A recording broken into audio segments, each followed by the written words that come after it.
नमस्कार, मैं हूं संध्या। उत्तराखंड लाइव में आप सभी का स्वागत। पहले देख लेते हैं हेडलाइंस। आखिरी दिन बीजेपी ने प्रचार में झोंकी ताकत। स्टार प्रचारकों ने दिखाया जलवा। प्रचार बंद होने से पहले सीएम धामी ने किए बड़कोट रूट की लक्ष्य हरिद्वार में जनसभा।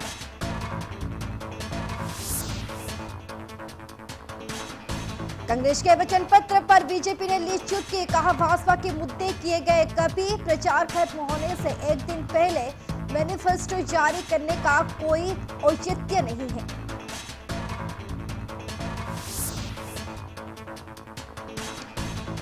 जल्द उत्तराखंड बनेगा यूसीसी लागू करने वाला पहला प्रदेश। नियमावली को कैबिनेट से मंजूरी।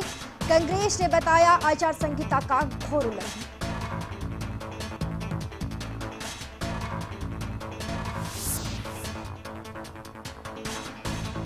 भाजपा के ट्रिपल इंजन के सरकार वाले बयान पर कांग्रेस ने दिया कटाक्ष। पूछा पिछले 8 सालों में क्या कर रहा था बीजेपी का ट्रिपल इंजन, क्यों नहीं हुआ विकास।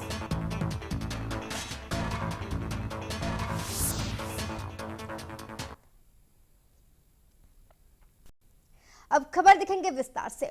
उत्तराखंड नगर निकाय चुनाव के लिए 23 जनवरी को वोटिंग होनी है, जिसके आज चुनाव प्रचार थमने से पहले आखिरी दिन में प्रत्याशी और स्टार प्रचारकों ने जमकर पसीना बहाया। इसी क्रम में सीएम धामी ने बीजेपी की तरफ से रुड़की लक्ष्य बड़कोट सहित कई जगह चुनावी प्रचार किया। अलग निकाय क्षेत्र में बीजेपी के अन्य सांसदों, कैबिनेट मंत्रियों, विधायकों और बीजेपी नेताओं ने भी बीजेपी को वोट देने की अपील की। आपको बता दें कि सीएम सहित भाजपा के तमाम नेता और पार्टी पदाधिकारी पार्टी की प्रचंड जीत का दावा कर रहे हैं। आपको बता दें कि प्रदेश भर में नगर प्रमुख यानी मेयर पदों के लिए कुल 72 उम्मीदवार, नगर पालिका परिषद और नगर पंचायत अध्यक्ष पदों के लिए 445 उम्मीदवार, सभासद और सदस्य पदों के लिए उम्मीदवार चुनावी मैदान में हैं। ऐसे में प्रदेश भर में कुल 5405 उम्मीदवार चुनाव लड़ रहे हैं।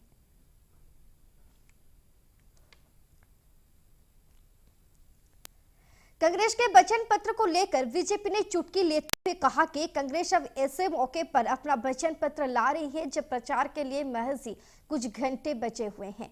ऐसे में इसे जारी करने का क्या औचित्य है जब इससे कांग्रेस आम जनमानस के बीच पहुंचा ही नहीं पाएगी।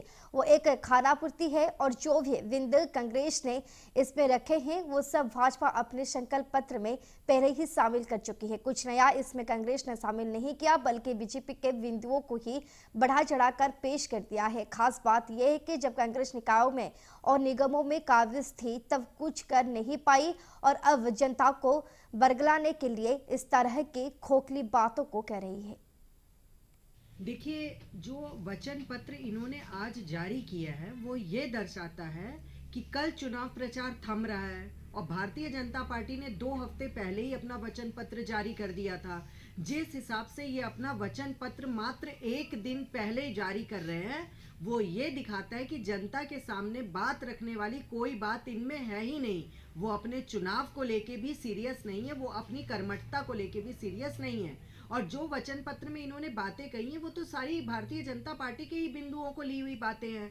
वो इस तरीके से करके और बातें बढ़ा चढ़ा के बोलकर लोगों को भ्रमित करने का प्रयास कर रहे हैं, उसके सिवाय कुछ नहीं कर रहे हैं। जो व्यक्ति अपने ही वचन पर एकदम तत्पर नहीं रहा है, जिसने अपने कार्यकाल में विभागों को खाने की बात करी हुई हो, जिसने अपने कार्यकाल में लगातार जहां से जो जैसे कमा सकते हैं उसको कमाने का काम किया हो, जिसने अपने कार्यकाल में सड़कों पर ध्यान तक ना दिया हो, चौड़ीकरण की बात तक ना करी हो, गांधी पार्क का विकास ना किया हो, वो इस तरीके की बात करता हुआ बिल्कुल भी शोभा नहीं देता है। समान नागरिक संहिता कानून के प्रावधानों का उल्लेख करने वाली नियमावली को कैबिनेट की मंजूरी मिलने के बाद कांग्रेस ने सवाल खड़े किए हैं। पूर्व कैबिनेट मंत्री और सीएलपी रहे हरक सिंह रावत ने कहा है कि आदर्श आचार संहिता का घर उल्लंघन है। इसके साथ ही उन्होंने सवाल खड़े करते हुए कहा कि केंद्र सरकार ने सुप्रीम कोर्ट में एफिडेविट दिया था कि राज्य सरकारों को यूसीसी यानी यूनिफॉर्म सिविल कोड लागू करने का अधिकार नहीं है। बताया कि इस मामले में भी ये कानून एक कोरी घोषणा साबित होगी। बताया कि सुप्रीम कोर्ट इसे तुरंत खारिज कर देगा। बता दें कि धामी कैबिनेट ने उसी से नियमावली को मंजूरी दी है और लागू करने के लिए मुख्यमंत्री को अधिकृत किया है। तो पहले आज नगर निगम नगर पालिकाओं के चुनाव हो रहे हैं प्रदेश के अंदर, और ऐसे समय में इस तरह का कानून बनाना ये आचार संहिता का उल्लंघन है, घोर उल्लंघन है, छोटा मोटा उल्लंघन नहीं है। और ये निर्वाचन आयोग को, चुनाव आयोग को देखना चाहिए कि ऐसे में स्वस्थ लोकतंत्र नहीं रह सकता देश के अंदर। ये संविधान पर हमला है, लोकतंत्र पर हमला है, देश की संवैधानिक व्यवस्था पर हमला है। निकाय चुनाव को लेकर सरगर्मियां तेज हो गई है। ऐसे में मुख्यमंत्री पुष्कर सिंह धामी ने भी अपने भाषणों में कहा है कि नगर निकायों में बीजेपी के ट्रिपल इंजन की सरकार बनने जा रही है। इस पर कांग्रेस के प्रदेश प्रवक्ता शिषपाल सिंह बिष्ट ने जवाबी हमला करते हुए बताया कि मुख्यमंत्री पुष्कर सिंह धामी किस आधार पर कह रहे हैं कि निकायों में ट्रिपल इंजन की सरकार बनेगी। उन्होंने कहा कि मैं उनसे पूछना चाहता हूं, पिछले 8 सालों से ट्रिपल इंजन की सरकार तो जनता ने बना रखी है, फिर वो ट्रिपल इंजन की सरकार विकास क्यों नहीं कर पाई, जनता से किए गए वादे क्यों पूरे नहीं कर पाई। निकायों में आज जो भी दुर्दशा है, जो जनता की परेशानी का कारण है, वो ट्रिपल इंजन की ही है। भाजपा का उन्होंने कहा है कि अगर भाजपा ने इच्छा शक्ति दिखाई होती और जनता से किए गए वादे पूरे किए होते, बीजेपी अब निकाय चुनाव में जनता से जो वादे कर रही है वो वादे तो धरातल पर दिखाई देने चाहिए थे। में अगर मुख्यमंत्री जनसभाओं में कह रहे हैं कि ट्रिपल इंजन की सरकार बननी चाहिए, तो मैं उनसे पूछना चाहता हूं कि 8 सालों से इस राज्य में ट्रिपल इंजन की सरकार तो जनता ने बना रखी है, फिर वो ट्रिपल इंजन की सरकार विकास क्यों नहीं कर पाई, जनता से किए गए वादे क्यों नहीं कर पाई पूरे, आप बताएं ना। उत्तराखंड निकाय चुनाव 2025 के तहत 11 नगर निगम, 43 नगर पालिका और 43 नगर पंचायत चुनाव के प्रचार का शोरगुल आज शाम 5 बजे थम जाएगा। इसके बाद प्रत्याशी मतदान दिवस से पहले सिर्फ डोर टू डोर प्रचार प्रसार ही कर सकेंगे। इस दौरान प्रत्याशी कोई शक्ति प्रदर्शन और रोड शो नहीं कर सकेंगे। वहीं राज्य निर्वाचन आयोग ने 23 जनवरी को होने वाले मतदान को लेकर सभी तैयारियां पूरी कर ली हैं।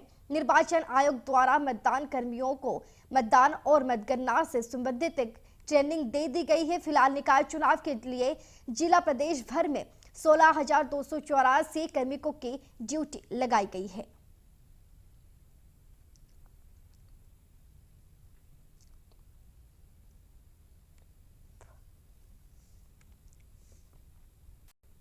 आगामी 23 जनवरी को नगर निकाय चुनाव के दृष्टिगत वरिष्ठ पुलिस अधीक्षक उधम सिंह नगर के निर्देशन में अपर पुलिस अधीक्षक के नेतृत्व में पुलिस अधिकारियों एवं कर्मचारियों द्वारा काशीपुर क्षेत्र में मोहल्ला बहिशपुरा, वास्फोडान, अली खा, मोहल्ला केला, मुल्तानी ढाल, डॉक्टर लाइन, गाजीबाग, कोटरलताल, चीमा चौराहा, महाराणा प्रताप चौक, काशीपुर क्षेत्र में फ्लैग मार्च निकाला गया। काशीपुर क्षेत्र में आम जनमानस से अपर पुलिस अधीक्षक अभय सिंह ने अपील की है कि आगामी मतदान की तिथि को बिना किसी भय दबाव के स्वतंत्र व निष्पक्ष होकर मतदान करें। उक्त फ्लैग मार्च के में क्षेत्राधिकारी काशीपुर, वासपुर, प्रभारी निरीक्षक काशीपुर, जसपुर, बाजपुर, IIT खेलकड़ा समस्त पुलिस बल मौजूद रहे। देखिए 23 तारीख को जैसा कि विदित है कि नगर निगम का इलेक्शन है, तो उसी के दृष्टिगत आज एक हमारे द्वारा फ्लैग मार्च निकाला गया है, जिसमें जनता में ये बोध हो सके कि फ्री फेयर इलेक्शन में पार्टिसिपेट करें, मैक्सिमम पार्टिसिपेट करें और अपने मताधिकार का 100% प्रयोग करें। किसी के दबाव में, किसी के डराने में, किसी के बहकाव में बिल्कुल ना है। अगर किसी तरह का कोई अफवाह फैलता है तो हमें समय से अवगत कराएं। साथ ही जो इस तरह के एलिमेंट है, मिसक्रेंस एलिमेंट है, जो कि किसी भी आयोजन में गड़बड़ी फैलाने का प्रयास है उनके उसमें रहती है, तो उनके लिए भी स्पष्ट संदेश है कि अगर किसी के द्वारा भी इसको प्रभावित करने का प्रयास किया जाएगा तो पुलिस के द्वारा उसमें सख्त एक्शन लिया जाएगा। आपको बताते चले कि 28 जनवरी से उत्तराखंड में अंतर्राष्ट्रीय खेल शुरू होने जा रहे हैं और मुख्यमंत्री पुष्कर सिंह धामी का लक्ष्य है कि इन खेलों में सभी लोग प्रतिभाग करें, जिसके लिए परिवहन विभाग को भी एक जिम्मेदारी सौंपी गई है और परिवहन विभाग ने अब अंतर्राष्ट्रीय गेम के लिए तमाम तैयारियां के लिए कमर कस ली है। वहीं परिवहन अधिकारी सुनील शर्मा ने बताया कि जिस तरीके से उत्तराखंड में अंतर्राष्ट्रीय गेम अलग अलग जगह पर हो रहे हैं, उसके लिए परिवहन विभाग तैयार है और परिवहन विभाग के द्वारा सिटी बसों के लिए अस्थायी परमिट 21 दिन के लिए जारी किए जा रहे हैं, ताकि गेम स्थल तक पहुंचाने के लिए किसी भी व्यक्ति को कोई दिक्कतों का सामना ना करना पड़े। देखिए, उत्तराखंड के अंदर 38वें राष्ट्रीय खेल हो रहे हैं। ये एक पर्व की तरह है जो उत्तराखंड में मनाया जा रहा है और प्रशासन और सरकार का ये मानना है कि ज़्यादा से ज़्यादा लोग, ज़्यादा से ज़्यादा दर्शक गेम्स को देखने जाएं, कॉम्पिटिशन्स को देखने जाएं। उसको देखते हुए परिवहन विभाग ने भी आम जनता को कम दाम पर जो भी स्टेडियम्स हैं या जहाँ पर भी गेम्स हो रहे हैं वहाँ पहुँचने के लिए व्यवस्था करी है। उसके अंतर्गत हम टेम्परेरी परमिट दे रहे हैं। कोई भी गाड़ी हो जो 9 सीटर से ऊपर कॉमर्शियल गाड़ी है उसको हम टेम्परेरी परमिट देंगे, चाहे वो देहरादून में लेना चाहें, टिहरी में लेना चाहें, ऋषिकेश में, हरिद्वार में। ऋषिकेश क्षेत्र में हुई नकबबाजी और वाहन चोरी की 6 अलग अलग वारदातों का पुलिस ने खुलासा किया है। घटनाओं को अंजाम देने वाले 4 चोरों को पुलिस ने गिरफ्तार किया है। चोरों को कब्जे से चोरी की गई नकदी, स्कूटी सहित अन्य सामान बरामद किया है। पुलिस ने कोर्ट के आदेश पर चोरों को जेल भेज दिया है। मामले का खुलासा कोतवाल राजेंद्र सिंह खोलिया ने किया। उन्होंने बताया कि शहर के 6 स्थान में हुई चोरी को लेकर पीड़ितों की तहरीर के बाद पुलिस ने टीम का गठन किया। आज पुलिस ने मुखबिर की सूचना पर 4 चोरों को गिरफ्तार किया है।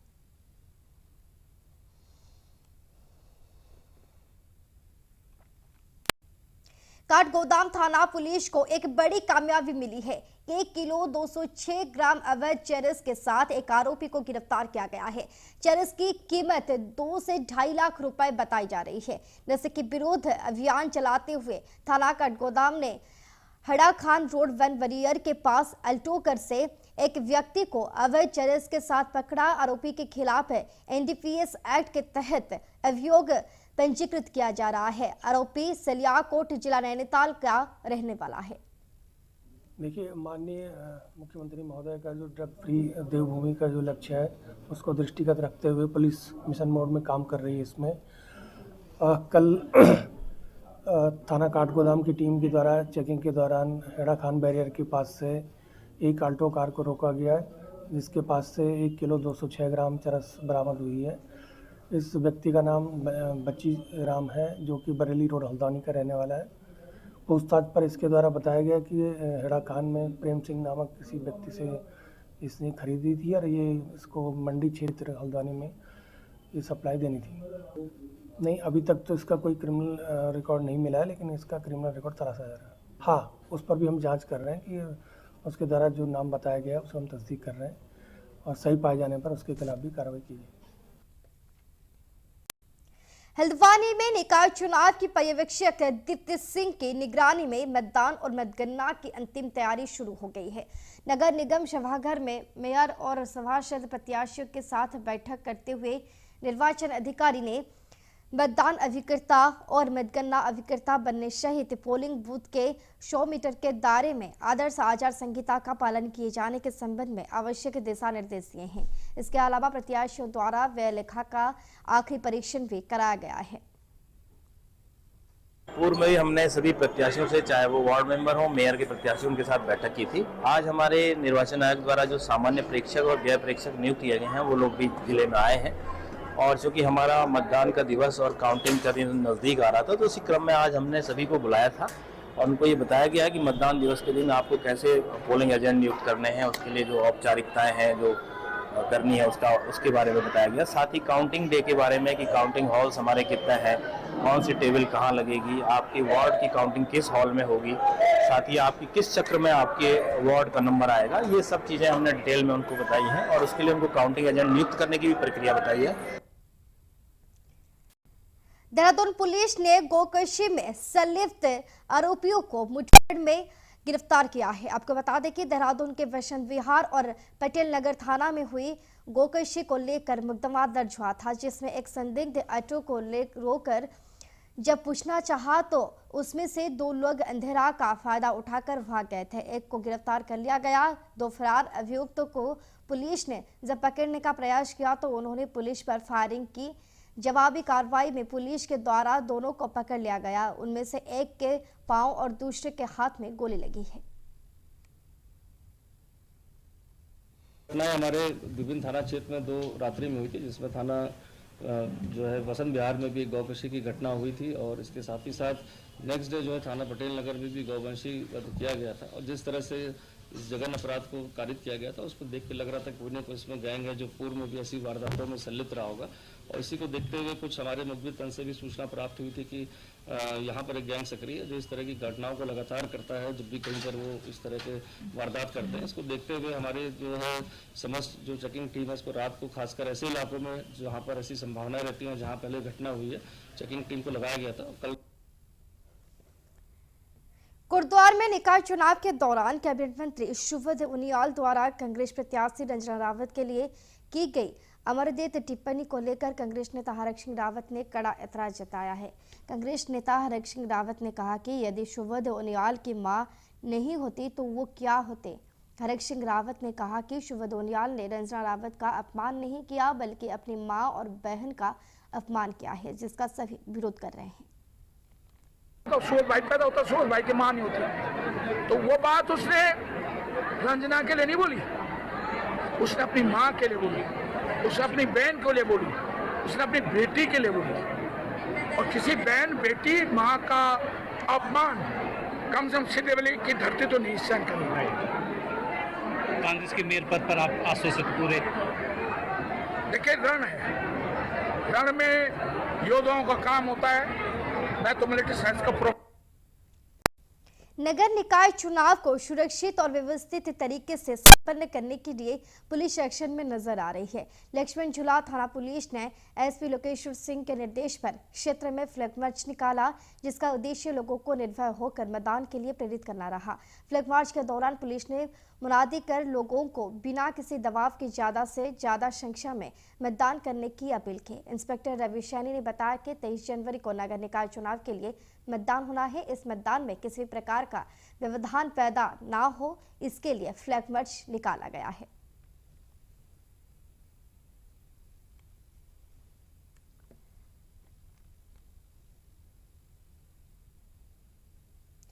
प्रचार के अंतिम चरण में नगर निगम चुनाव में अपने पक्ष में वोट डालने को लेकर पार्टियों का प्रचार जारी रहा। इसी क्रम में पूर्व लोकसभा राज्यसभा सांसद प्रदीप टमटा और पूर्व विधानसभा अध्यक्ष गोविंद सिंह कुंजवाल ने कांग्रेस प्रत्याशी भैरव गोस्वामी के पक्ष में माहौल बनाने के लिए वोट मांगे। आयोजित प्रोग्राम में अल्मोड़ा विधायक मनोज तिवारी भी मौजूद रहे। प्रोग्राम के दौरान कांग्रेस नेताओं ने बीजेपी पर निशाना साधते हुए कांग्रेस प्रत्याशी भैरव गोस्वामी के लिए वोट अपील की। मीडिया से बात करते हुए कांग्रेस नेताओं ने जीत का दावा किया है। निकाय के चुनाव चल रहे हैं और इस समय पूरे प्रदेश की जनता जो है वो बदलाव चाह रही है और मैं समझता हूँ भारतीय जनता पार्टी का इन चुनाव में सुनाया होने जा रहा है। सब जगह पिछवाड़ा में साफ हो रहे, हल्द्वानी में साफ, रेलदा में साफ, अल्मोड़ा में पीछे जा रहे हैं, देहरादून में पीछे जा रहे हैं और कहीं पर उनका कुछ नहीं रह गया, उनका खिलाफ बहुत घट गया। उनके करनी कथनी और जो काम वो कर रहे हैं उससे उनका खिलाफ जो है दिन पर दिन घटता जा रहा है। मैं देखता हूँ कि अल्मोड़ा सीट में हमारे जो उम्मीदवार हैं बहुत नौजवान है और सामाजिक रूप से उनकी अपनी एक प्रतिष्ठा है। तो मैं लगता हूँ कि इन 5-10 सालों में जो हमारी पुरानी निवर्तमान चेयरमैन साहब रहे यहाँ पर प्रकाश जोशी, उनके द्वारा जो यहाँ पर एक अच्छे कार्य करके उनको लाभ मिलेगा। और क्या कहते हैं, भैरव गोस्वामी जो अपना उनका सामाजिक क्षेत्र है, गरीब की मदद करना, लोगों के बीच में जाना, वो मिलजुल करके मैं समझता हूँ कि अल्मोड़ा सहित राज्य के अंदर जो भी हमारी नगर निगम है उसमें हम विजय की ओर बढ़ेंगे। निकाय चुनाव नगर पंचायत दिनेशपुर में सभी प्रत्याशियों ने डोर टू अपने पक्ष में वोट देने की अपील कर रहे हैं। इसी के चलते दिनेशपुर के वार्ड नंबर 8 में निर्दलीय प्रत्याशी विष्णु कुमार द्वारा डोर टू डोर चुनाव प्रचार कर रहे हैं और चुनाव के चिन्ह बाल्टी के पक्ष में वोट डालने की अपील कर रहे हैं। इस दौरान निर्दलीय प्रत्याशी विष्णु कुमार ने कहा कि मैं पिछले 15 सालों से वार्ड वासियों की सेवा कर रहा हूं, इसलिए मैं जहां भी जा रहा हूं मुझे अच्छा रिस्पॉन्स मिलना है और इस बार जनता ने मन बना लिया है कि चुनाव चिन्ह बाल्टी पर मुहर लगाएगा। भारी मतों से मुझे वार्ड नंबर 8 से सभासद बनाएंगे। मैं विष्णु कुमार वार्ड नंबर 8 से सभासद के लिए खड़ा हुआ हूं। मेरा चुनाव चिन्ह बाल्टी है और जहां पे भी जा रहे हैं लोगों का भरपूर सपोर्ट मिल रहा है। सब खुश है मेरे से और सब आगे बढ़ाने की कोशिश कर रहे हैं। तुम आगे आओ, हम तुम्हारे साथ हैं। और कहने का मतलब यह है भरपूर सपोर्ट मिल रहा है। सब ने हमारे जैसे बुजुर्ग हैं, सब मेरे साथ हैं और सब भी एक ही साथ करेंगे, वो हमारे साथ है और हमारे साथ ही चलना चाह रहे हैं सब की। निकाय चुनावों के में थराली विधानसभा की तीनों नगर पंचायत सीटों पर भाजपा जीत को लेकर अस्वस्थ है। थराली से भाजपा विधायक थुपलाराम टमटा ने मीडिया से मुखातिब होते हुए कहा कि प्रधानमंत्री नरेंद्र मोदी और मुख्यमंत्री पुष्कर सिंह धामी के कुशल नेतृत्व में भाजपा थराली विधानसभा की नंदप्रयाग, नंदानगर और थराली तीनों सीटें जीतने जा रही है। थराली विधायक टमटा ने कहा कि भाजपा ने बीते 5 सालों में थराली नगर पंचायत में भी बेहतर विकास कार्य किए हैं। वहीं उन्होंने थराली वार्ड में थराली सुना पैनगढ़ मोटरमार्ग पर मोटर पुल के निर्माण को लेकर कहा कि आपदा से थराली में काफी नुकसान हुआ था और ग्रामीणों की आवाजाही की सहूलियत के लिए उन्होंने लोक निर्माण विभाग को यहां प्राणमती नदी पर वेल ब्रिज लगाने के निर्देश दिए हैं। की बात है, मेरी विधानसभा के अंतर्गत नंदप्रयाग, नंदानगर और थराली 3 नगर पंचायत है और मैं लगातार तीनों नगर पंचायतों में प्रचार के लिए अपने लोगों के बीच और नवगठित नंदानगर में बहुत अच्छा माहौल है। नंदप्रयाग में बहुत अच्छी स्थिति में है। जहाँ तक थराली जो मंडल है, मेरा ये नगर क्षेत्र है, इस नगर क्षेत्र में बहुत सारे पिछले 5 सालों में कार्य हुए हैं और चूँकि भारतीय जनता पार्टी की सरकार कहती है, जो कहती है वो करती है। आज रामनगर रोड स्थित एक होटल के सभागार में भाजपा मेयर प्रत्याशी दीपक वाली ने प्रेस कॉन्फ्रेंस कर कांग्रेस प्रत्याशी संदीप सहगल और कांग्रेस महानगर अध्यक्ष मुशर्रफ हुसैन पर शहर का माहौल खराब करने का सनसनीखेज आरोप लगाया है। दरअसल चुनाव प्रचार के दौरान महानगर कांग्रेस अध्यक्ष मुशर्रफ हुसैन का एक वीडियो वायरल हो रहा है, जिसमें वो कहते सुनाई दे रहे हैं कि इनसे 25 जनवरी तक कोई टकराव नहीं करे, 26 जनवरी को हम इनसे बदला लेंगे। दीपक वाली का आरोप है कि यह साफ हो गया है कि एक समुदाय विशेष शहर का सनातनियों को इंगित कर चेतावनी दे रहे हैं। 26 जनवरी का दिन देश के राष्ट्रीय पर्व का दिन है। ऐसे दिन से बदला लेने की शुरुआत का सीधा मतलब है कि सनातनियों के खिलाफ एक साजिश की तैयारी है। उन्होंने कहा कि शहर की माताओं बहनों को संकट में नहीं आने दूंगा। वाली ने आरोप लगाया कि कांग्रेस प्रत्याशी चुनावी साजिश रचने वालों को खुला संरक्षण दे रहे हैं। इस दौरान भाजपाओं ने कांग्रेस महानगर अध्यक्ष के विरुद्ध कोतवाली को एक तहरीर सौंपी है। कोतवाल विक्रम राठौर ने कहा कि मामले की जांच की जाएगी। प्रेस के लिए आ रहा था, उससे पहले ही मेरे पास एक वीडियो पहुंची एक मैसेज के साथ। वो बहुत खतरनाक वीडियो है, वो बहुत बड़ी बात है।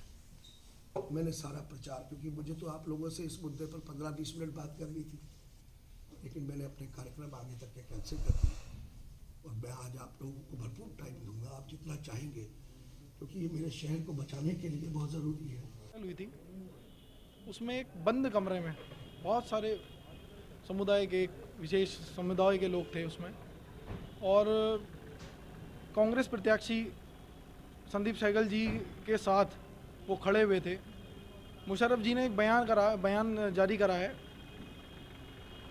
कि 23, 24 और 25 तारीख तक रुक जाओ आप, 26 को इन्हें देखते हैं। तो क्या देखना चाहते हैं वो?